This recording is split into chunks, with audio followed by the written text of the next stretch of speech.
Alhamdulillah, assalamu alaikum. When was the last time you missed a flight because you overslept? Probably never, if not then a very long time ago. Now, when was the last time you missed Fajr because you overslept? Probably recently. Why is that? What could be the reason why?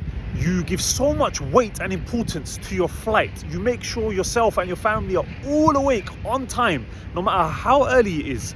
But you don't give that same level of weight and importance to Salatul Fajr. You might not like to admit this, but could it be that you just actually value the flight more than you value Salatul Fajr? I mean, look, after all, at the end of the flight, there's usually going to be what? A family holiday, a business trip.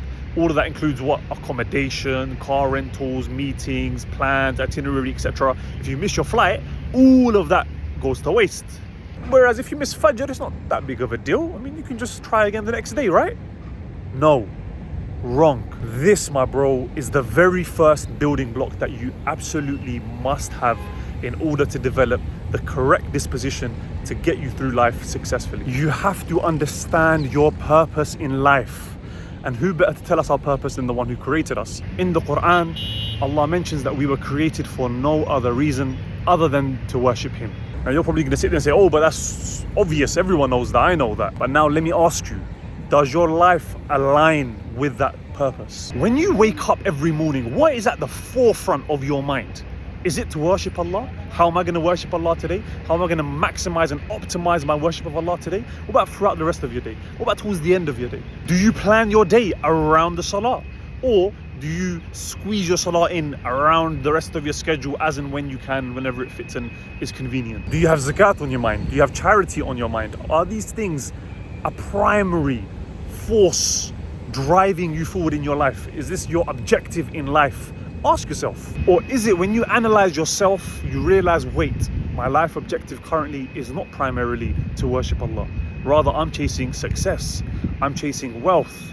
I'm chasing fame. I'm chasing all of these other things instead of making my primary objective worshipping Allah alone. My bro, you need to reset your mindset. You need to do a 180. You need to bring worshipping Allah to the forefront of every single aspect of your life. When you wake up, you should be living, breathing, worshipping Allah. And look, remember, you can turn anything that's halal into worship just by having the right intention. There are things that are worship in and within of themselves, like for example, salah. Then there are other things like feeding your family, working to provide for your family. That all can become worship if you have the right intention. The day you start thinking, how can I optimize my worship of Allah today, this week, this month, this year, that's the day you will start fulfilling the purpose for which you were created. That is when you will start to see Fajr as a cornerstone of your day that you can't go without, a vital organ that you will not be able to survive without. Then and only then will you be able to start developing the correct disposition, which will inshallah allow you to be successful in this life and the next. Hopefully you guys benefit from this video, inshallah. I know it sounds so simple, but my brothers, wallahi, it's some of the most important things.